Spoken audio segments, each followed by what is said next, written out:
Hello guys, आप सभी का बहुत बहुत स्वागत है आज के इस वीडियो में। और आज का ये जो हमारा वीडियो है इसमें हम एक नया चैप्टर स्टार्ट करने वाले हैं। हमने कल जो अपना प्लानिंग चैप्टर था वो हमने कल ख़त्म कर दिया है and today we are going to start a brand new chapter जो कि है ऑर्गेनाइजिंग।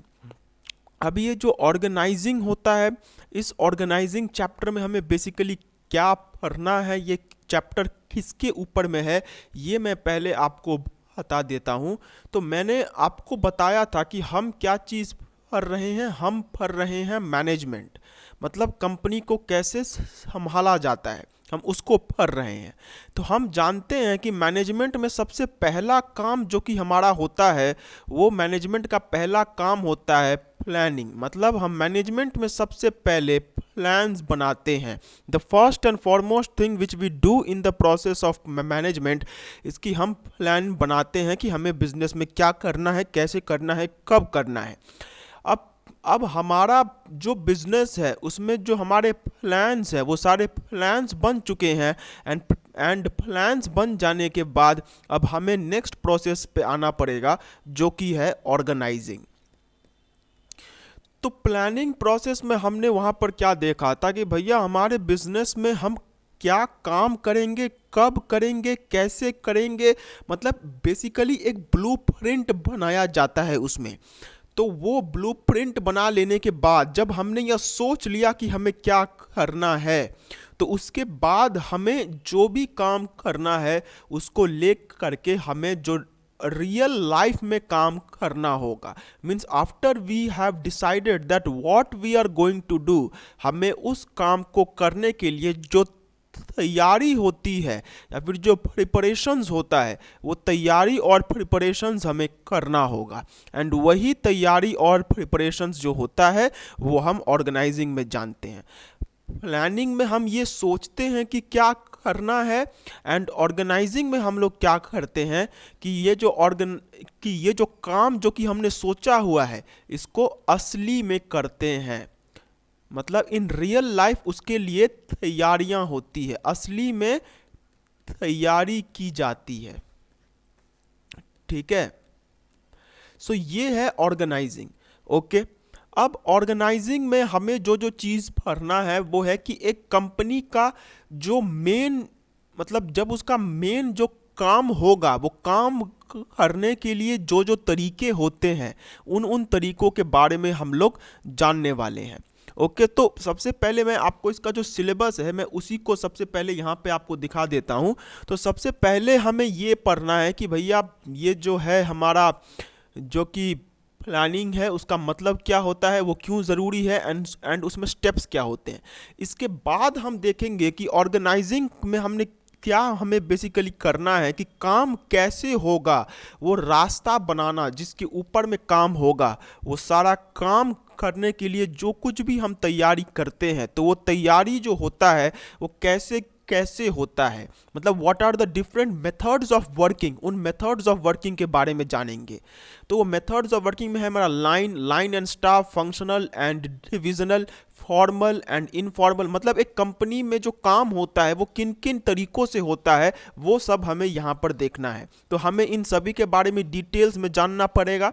फिर इसमें एक जो हमारा टॉपिक है वो आ जाता है delegation of authority. Delegation of authority का मतलब क्या होता है कि मैं अगर ऊपर लेवल पे हूँ तो मैं जब तक मेरे नीचे वाले लोगों को ये पावर नहीं दूंगा कि तुम लोग काम करना स्टार्ट करो, तब तक वो लोग काम करना स्टार्ट नहीं करेंगे। So I will have to give them some authority or I will have to give them some power. तो ये अथॉरिटी और पावर देना, इसी को हम लोग बोलते हैं डेलीगेशन ऑफ अथॉरिटी। तो ये डेलीगेशन ऑफ अथॉरिटी के बारे में भी हमें जानना है। एंड इसके बाद जो हमारा लास्ट टॉपिक इसमें है वो है डिसेंट्रलाइजेशन वर्सेस सेंट्रलाइजेशन। अब ये टॉपिक क्या होता है, देखिए सेंट्रलाइजेशन का मतलब क्या होता है कि मैं जो बिजनेस करूंगा, मैं बेसिकली इस चैप्टर में क्या कर रहा हूं कि मेरे बिजनेस में काम कैसे होगा, कौन सा प्रोसेस फॉलो होगा, मैं उसको यहां पर देख रहा हूं।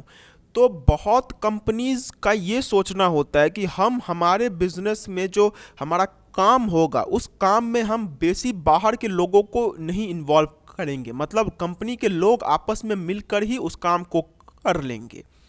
तो इसको कहा जाता है सेंट्रलाइजेशन। मतलब जहां पर कंपनी का जो मेन कंट्रोल है वो कुछ ही लोगों के हाथ में होता है, तो उससे हम लोग सेंट्रलाइजेशन बोलते हैं। एंड डिसेंट्रलाइजेशन क्या होता है? डिसेंट्रलाइजेशन होता है कि मुझे कोई दिक्कत नहीं है कि मेरे कंपनी में बाहर के लोग आके काम करते हैं या फिर नहीं करते हैं, जितने ज़्यादा लोग काम करेंगे मेरे लिए उतना अच्छा होगा।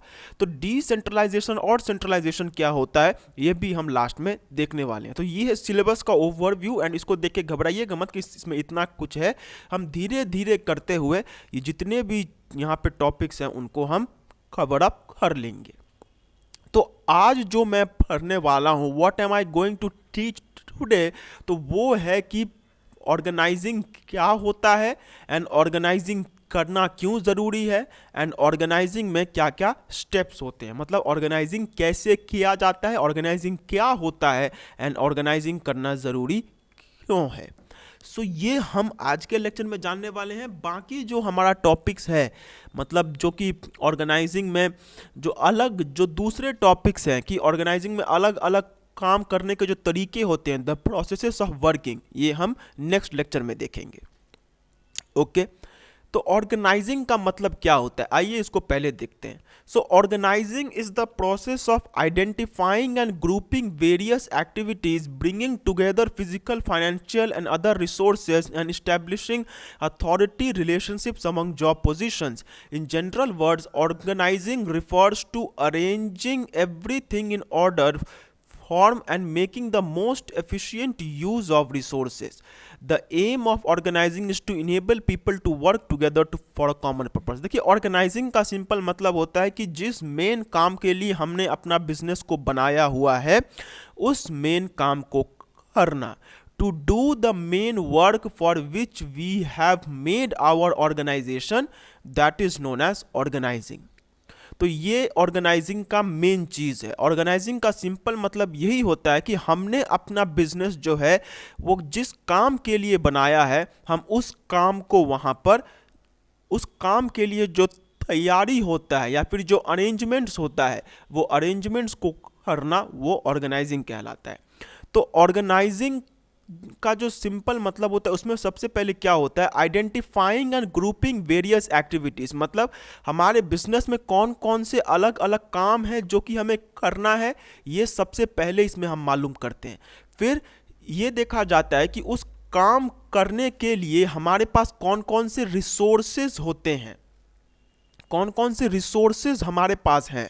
एंड लास्ट में ये है कि हमने ये तो देख लिया कि हमें कौन सा काम करना है, उसके लिए हमारे पास क्या क्या रिसोर्सेज होते हैं।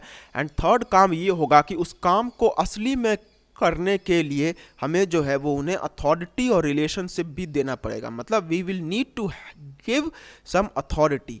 तो ऑर्गेनाइजिंग जो होता है उसको सिंपली अगर देखा जाए तो उसको तीन चीज़ों से जाना जा सकता है। We can understand organising. तो ऑर्गेनाइजिंग एक ऐसा प्रोसेस है, ऑर्गेनाइजिंग का मतलब एक ऐसा प्रोसेस होता है जहाँ पे हम क्या करते हैं, हम सबसे पहले ये देखते हैं कि क्या करना है, what do we need to do, क्या करना है।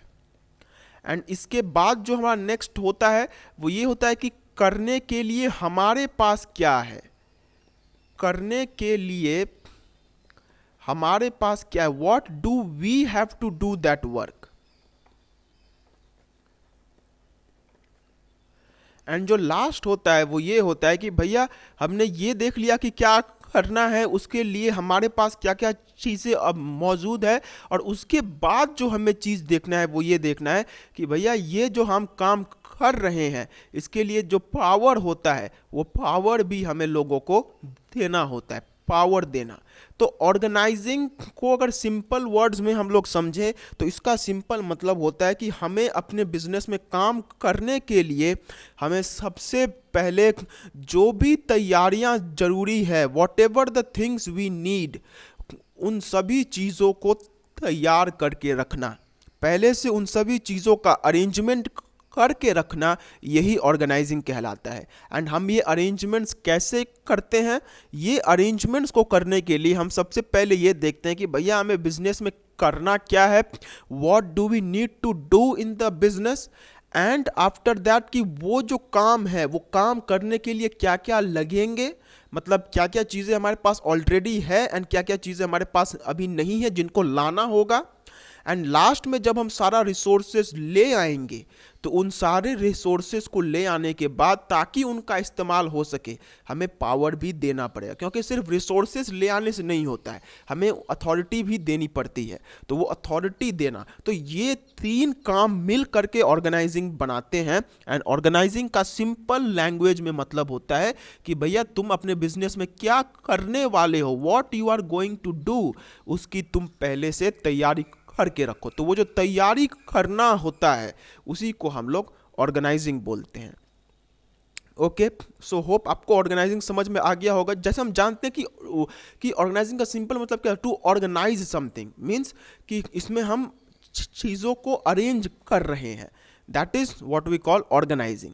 अब जो हमारा नेक्स्ट पॉइंट है वो है कि ऑर्गेनाइजिंग करने का इंपॉर्टेंस क्या है, मतलब why do we need to do organizing, हमें ऑर्गेनाइजिंग क्यों करना चाहिए।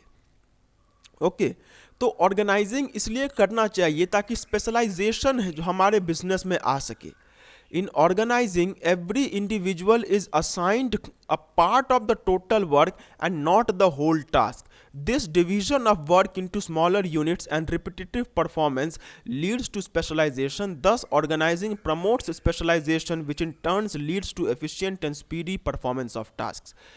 तो ऑर्गेनाइजिंग में बेसिकली हम लोग क्या करते हैं कि ऑर्गेनाइजिंग में हम सबसे पहले हर किसी को ये बात बता देते हैं कि तुम्हें क्या करना है और तुम्हें क्या नहीं करना है, what do you need to do and what you can not do. मतलब हर किसी को उसका काम जो है वो पहले से सिखा दिया जाता है। तो ये काम क्योंकि पहले से सिखा दिया जाता है तो इसमें जो भी कन्फ्यूज़न हमारे बिजनेस में रहता है वो सारा कन्फ्यूज़न दूर हो जाता है। We are rid of all the confusions, क्योंकि ऑर्गेनाइजिंग में what we are doing in organizing basically we are doing is कि हम लोग अरेंजमेंट्स कर रहे हैं, we are making the arrangements कि जिनको बेसिस बना करके हम काम करेंगे। तो ये जो काम करेंगे इसमें हम क्या करते हैं कि हर किसी को हम ये चीज़ पहले बता देते हैं कि तुझे ये काम करना है, तुझे ये काम करना है, तुझे ये काम करना है। तो ये जो काम होता है इसी को हम लोग बोलते हैं बेनिफिट्स ऑफ स्पेशलाइजेशन। मतलब हर किसी को उसका काम ठीक तरीके से बता दिया जाता है एंड यहाँ पर कोई भी जो है वो किसी भी तरीके का कन्फ्यूजन नहीं रहता है। ओके, तो स्पेशलाइजेशन कैसे आता है, देखिए हर किसी को अपना काम मालूम है तो वो रोज आएगा, वो वही काम करना स्टार्ट कर देगा। तो जब वो एक ही काम को बार बार करता रहेगा तो उससे क्या होता है कि उससे जो हमारा बिजनेस है वो बिजनेस अच्छे से ये हो पाता है, आवर बिजनेस इज ईजिली, वो उसमें स्पेशलाइजेशन आता है। क्योंकि एक आदमी अगर एक ही काम को रोज करता रहेगा तो वो उसमें माहिर हो जाएगा। तो ये चीज़ जो है ये हमारे बिजनेस में आता है। तो this is the benefits of specialization. पहला चीज़ ये है कि हर किसी को उसका काम बता दिया जाता है एंड वही काम को जब वो बार बार करता रहता है तो वो काम में वो माहिर हो जाता है। ओके, फिर इसके बाद जो हमारा नेक्स्ट चीज़ है वो है क्लैरिटी इन वर्किंग रिलेशनशिप्स। अब ये मैंने लास्ट पॉइंट में भी बताया हुआ था कि इसमें हर किसी का काम जो है वो हमने क्लियरली हम बता देते हैं कि किसको क्या काम करना है, तुमको क्या करना है, उसको क्या करना है, उसको क्या करना है, ये हर एक चीज़ हर किसी को बता दी जाती है। Everybody is told that what he needs to do. तो इसमें किसी को भी कंफ्यूजन नहीं रहता है कि किसको क्या करना है, किसको क्या नहीं करना है। तो वर्किंग रिलेशनशिप जो है इससे अच्छा होता है क्योंकि हर किसी को पता रहता है कि मुझे क्या करना है और क्या नहीं करना है। ओके, अब इसके बाद जो हमारा आता है वो होता है इफेक्टिव एडमिनिस्ट्रेशन। अब देखिए हर किसी को ये बात पता है कि उसे क्या करना है और क्या नहीं करना है। तो इससे जो बिजनेस है उसमें ऐसा नहीं होता है कि एक का काम दूसरा करने लग जाएगा तो दूसरे का काम तीसरा करने लग जाएगा। जो वर्क होता है, जो कि एक बार बार जो काम हमारा यहाँ पे रिपीट होता है या फिर जो मैं कहूँ तो कन्फ्यूजन हो जाता है, वो कन्फ्यूजन यहाँ पर नहीं रहता है। तो ये कन्फ्यूजन नहीं रहने की वजह से क्या हो जाता है कि बिजनेस को संभालना आसान हो जाता है। अगर किसी को उसका काम ही नहीं पता है तो कोई कभी भी आएगा और कोई भी काम करना स्टार्ट कर देगा। तो इससे हम हमेशा उनको उनका काम ही बताते रह जाएंगे, हम बिजनेस को ठीक से संभाल नहीं पाएंगे। तो क्योंकि ऑर्गेनाइजिंग में हर किसी को ये पहले से बता दिया जाता है कि ये तुम्हारा काम है एंड तुम्हें ये करना है, और ये तुम्हारा काम है एंड तुम्हें ये करना है। तो उसकी वजह से क्या होता है कि जो हमारा बिजनेस है उसमें एडमिनिस्ट्रेशन या फिर बिजनेस को चलाना ये आसान हो जाता है। ओके, अब इसके बाद जो हमारा नेक्स्ट है वो है ऑप्टिमम यूटिलाइजेशन ऑफ रिसोर्सेज। अब ये भी हम जानते हैं कि भैया हर किसी को उसका काम पता है एंड हर कोई उस अपना काम अच्छे से जानता है। तो जब हर किसी को अपना काम पता है एंड हर कोई अपना काम अच्छे से जानता है तो यहाँ पर जो रिसोर्सेज हैं या फिर जो हमारे रॉ मटेरियल्स हैं उनका कम से कम वेस्टेज होगा। क्योंकि रॉ मटेरियल्स का वेस्टेज तब ज़्यादा होता है जब हमें ये नहीं पता होता कि हमें क्या करना है और क्या नहीं करना है। बट सिंस यहाँ पे हमें एग्जैक्टली मालूम है कि मुझे ये करना है तो मुझे ये करना है, सो बिकॉज ऑफ दैट यहाँ पे जो रिसोर्सेज होते हैं वो रिसोर्सेज आराम से मैनेज हो जाते हैं। यहाँ पे रिसोर्सेज बहुत अच्छी तरीके से ऑप्टिमम वे में इस्तेमाल होते हैं। वेस्टेज जो है रिसोर्सेज का वो बहुत कम होता है क्योंकि हर किसी को पता है। अगर ऐसा नहीं होता तो कोई फालतू में काम करता, बाद में उसे मालूम चलता कि यार ये काम मुझे नहीं करना था, मुझे कोई और काम करना। जैसे मैं अगर बात करूं तो फॉर एग्जांपल जैसे अगर एक बुक फैक्ट्री है एंड बुक फैक्ट्री में क्या होता है कि बुक फैक्ट्री में किसी को भी किसी का काम नहीं पता है। तो एक आदमी एक सुबह सुबह आता है एंड वो वहाँ पर आकर क्या करता है कि वो 600 बुक्स को प्रिंट कर देता है। लेकिन बाद में चल के ये पता चलता है कि उन 600 बुक्स को प्रिंट करने की कोई भी ज़रूरत नहीं थी। तो वो बोलेगा सर मुझे तो अपना ड्यूटी पता नहीं था, तो मुझे लगा कि यही मेरा काम है तो मैंने ये कर दिया। तो यहाँ पे भले काम हो गया लेकिन रिसोर्सेज तो वेस्ट हो गए ना। वो जो पेपर 600 बुक्स को बनाने में लगा है वही पेपर किसी दूसरे काम में भी आ सकता था। तो ये चीज़ यहाँ पर नहीं होती है, अब नहीं होती है जब हर किसी को उसका काम ठीक तरीके से पता रहता है। फिर है अडॉप्शन टू चेंज। तो a properly designated organisational structure is flexible which facilitates adjustments to changes in workload cost by change. अब देखिए जो हमारा कंपनी का एनवायरनमेंट है वो हमेशा चेंज होता रहता है। तो अगर हम अपने बिजनेस में जो एडमिनिस्ट्रेशन है या फिर हमारा जो बिजनेस है वो अगर ठीक से एडमिनिस्टर रहेगा या फिर उसमें हर किसी को अपना काम मालूम रहेगा तो उसकी वजह से क्या हो जाएगा कि अगर मार्केट में कोई चेंज भी आता है, if there is any change in the market, if there is any change in that market, तो वो चेंज से भी हम लोग आसानी से उसके साथ कोऑपरेट कर सकते हैं। We can cooperate with that change also. So because of this हमारे कंपनी में अगर मार्केट में कोई अगर बदलाव भी आता है तो उस बदलाव का भी हमारे ऊपर में कुछ खास फर्क नहीं पड़ता है। वाई? बिकॉज हमारा जो कंपनी है उसका एक स्ट्रॉन्ग ऑर्गेनाइजेशनल स्ट्रक्चर है, मतलब वो अंदर से मजबूत है। तो बाहर में चाहे कितने भी हवाएं क्यों ना डोले, जो मेन कंपनी का जो ये है वो नहीं डोलेगा।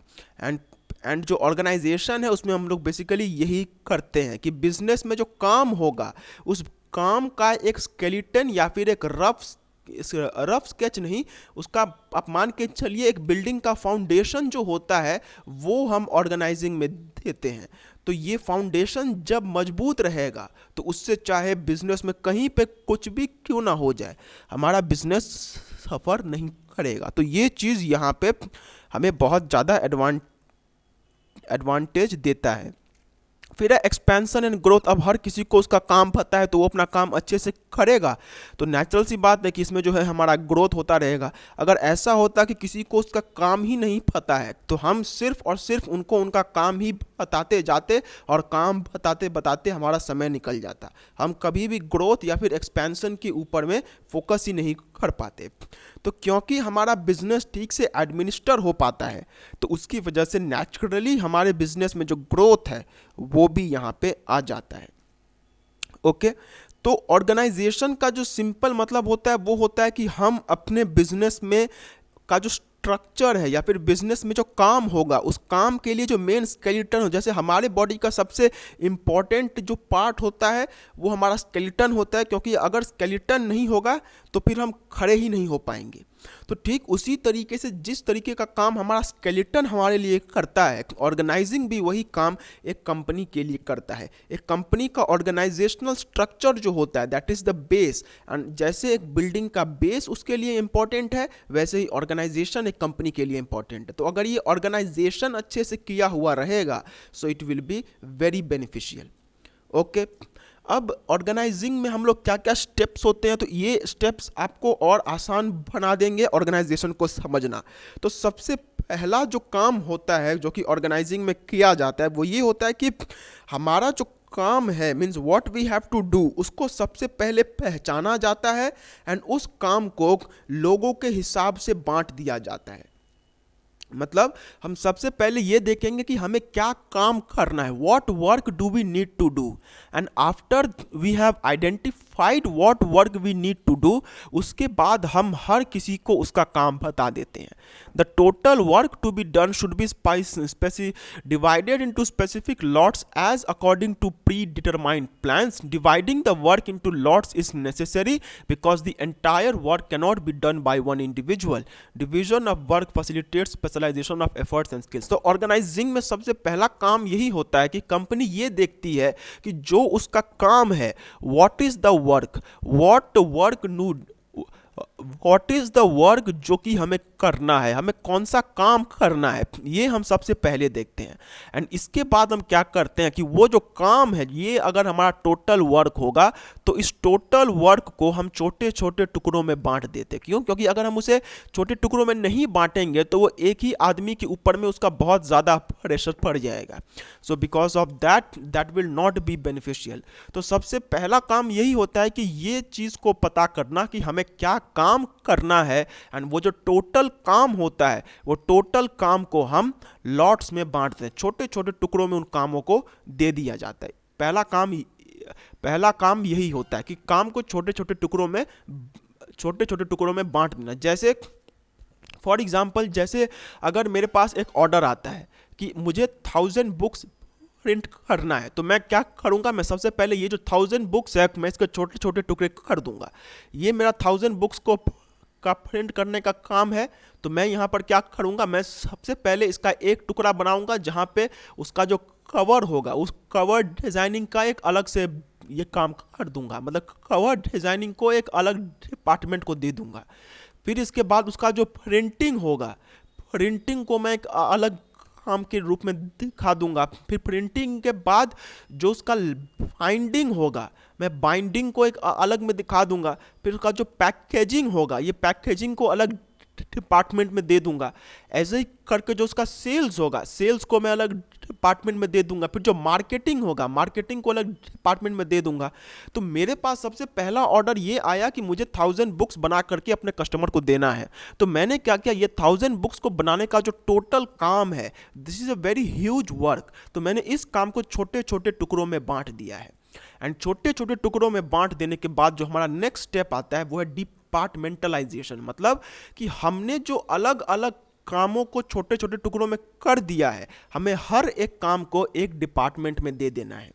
जैसे once jobs and activities are defined, the next step is to classify or group them into manageable units and place each group of activities under the charge of a manager.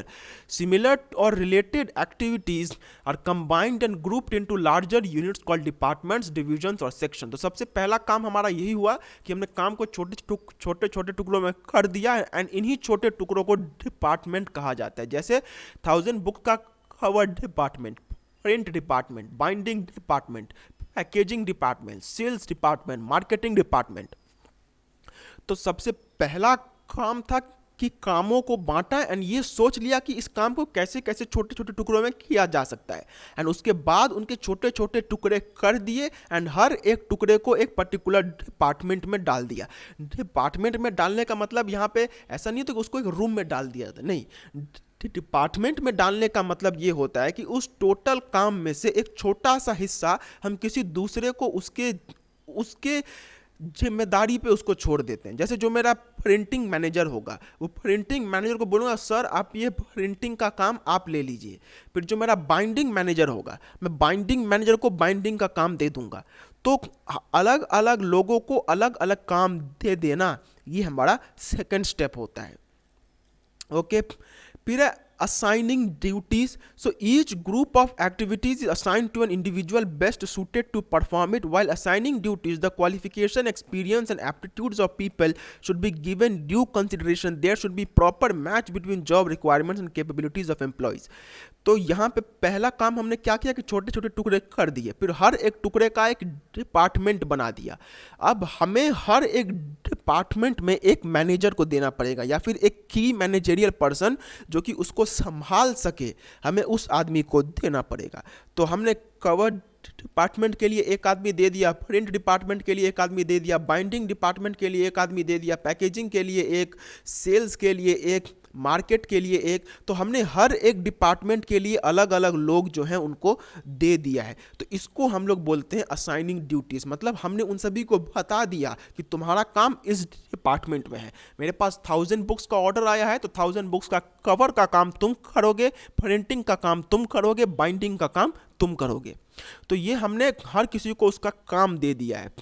फिर इसके बाद जो हमारा नेक्स्ट टॉपिक है, next point है, वो है delegation of authority. ये डेलीगेशन ऑफ अथॉरिटी क्या होता है? सो बहुत ही इंपॉर्टेंट टॉपिक है डेलीगेशन ऑफ अथॉरिटी। ये क्या कहता है कि अगर मैंने किसी को उसका काम बता दिया है, I have told someone that what work do they need to do, लेकिन मैंने उनको पावर ही नहीं दी है, I have not given him the power, तो फिर वो काम होगा ही नहीं। जैसे मैंने एक आदमी को कवर डिपार्टमेंट में दे दिया लेकिन उसको पावर ही नहीं दिया कि तुम कवर डिपार्टमेंट को संभाल सको, तो वो तो कोई काम नहीं कर पाएगा। तो जो फोर्थ स्टेप होता है वो होता है कि जब हर एक आदमी को उसका काम बता दिया गया है तो काम बताने के साथ साथ उन सभी लोगों को हम ये भी बता देते हैं कि भैया तुम्हारा पावर्स क्या है, व्हाट आर योर पावर्स। तो ये पावर देना भी एक बहुत ही इम्पॉर्टेंट पॉइंट यहाँ पे होता है।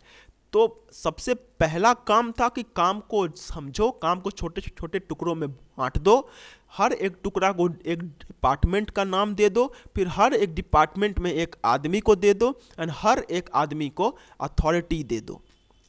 ओके, अब जो नेक्स्ट स्टेप होता है कि वो हर एक आदमी को अथॉरिटी भी दे दिया, लेकिन ये जो अलग अलग डिपार्टमेंट्स हैं इनके बीच में जब तक कोऑर्डिनेशन ही नहीं रहेगा ये तब तक काम कैसे करेंगे। मतलब मिलजुल के जब तक ये लोग काम नहीं करते हैं तब तक तो कोई काम ही नहीं होगा। जैसे ये कवर डिपार्टमेंट है, ये कवर डिपार्टमेंट बोलता है कि भाई मैं 30 जनवरी तक सारे कवर्स रेडी कर दूंगा, लेकिन ये प्रिंट डिपार्टमेंट बोलता है कि भाई ऑर्डर ही 28 जनवरी को जाना है, तो तू 30 डिपार्टमेंट तक कैसे रेडी करेगा।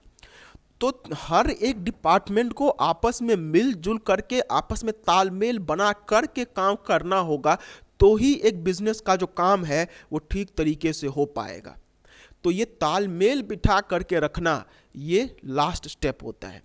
Okay, so these were the steps in organizing कि पहले काम को समझो, काम को छोटे छोटे टुकड़ों में बांट दो, फिर हर एक टुकड़े को एक डिपार्टमेंट का नाम दे दो, हर एक डिपार्टमेंट में एक आदमी को बिठा दो जो कि उस डिपार्टमेंट का हेड होगा। अब सिर्फ उसको बिठाने से नहीं होगा, उसको जो पावर है वो पावर भी देना पड़ेगा। एंड जब उसे वो पावर दे दिया जाएगा तो उसके बाद हमें ये भी देखना पड़ेगा कि पावर तो दे दिया लेकिन क्या ये काम ठीक से कर भी रहा है या फिर नहीं कर रहा है। तो ये हमारा लास्ट स्टेप हो जाता है। सो आज मैं यहीं पे रुकता हूँ, क्योंकि अभी मैं अगर इसके अलावा कुछ और समझाऊंगा तो मैं समझा सकता हूँ, लेकिन वो जो है वो आपके समझ में उतना ज़्यादा नहीं आएगा, क्योंकि अभी ये जो ऑर्गेनाइजिंग है ये काफ़ी हैवी हो जाएगा। सो हम अगले वीडियो में मिलते हैं, एंड अगला जो वीडियो होगा वो थोड़ा सा लंबा होगा क्योंकि उसमें हम लाइन एंड स्टाफ ऑर्गेनाइजेशन पढ़ने वाले हैं। मतलब ये बेसिकली क्या है कि काम करने के अलग अलग तरीके, ऑर्गेनाइजेशन में जो मेन स्केलेटन होता है या फिर जो मेन उसका फ्रेमवर्क होता है, वो फ्रेमवर्क किन किन तरीकों का होता है वो हम यहाँ पे देखने वाले हैं। सो मिलते हैं अगले वीडियो में। And yes, if you are ये आप सभी के लिए ये मैंने ये बुक डिज़ाइन की है। ये बुक आप सभी के लिए बहुत ही ज़्यादा बेनिफिशियल है, जो कि अभी सिर्फ 200 रुपये का ही है, लेकिन 3 फरवरी के बाद ये 225 रुपये का हो जाएगा। तो अगर आप ये बुक को खरीदने में इंटरेस्टेड हैं तो डिस्क्रिप्शन में व्हाट्सएप नंबर है, हमें वहाँ पे व्हाट्सएप कीजिए एंड व्हाट्सएप करने के बाद हम जो ये बुक है ये आप तक डिलीवर करवा देंगे। So if you are interested then you can buy the book. आप डिस्क्रिप्शन में हम जो व्हाट्सएप नंबर है उस पर हमें व्हाट्सएप कीजिए एंड ये बुक आप तक डिलीवर हो जाएगी। सो आज के लिए बस इतना ही, मिलते हैं अगले वीडियो में। तब तक के लिए do take very good care of yourselves. Bye and जय हिंद।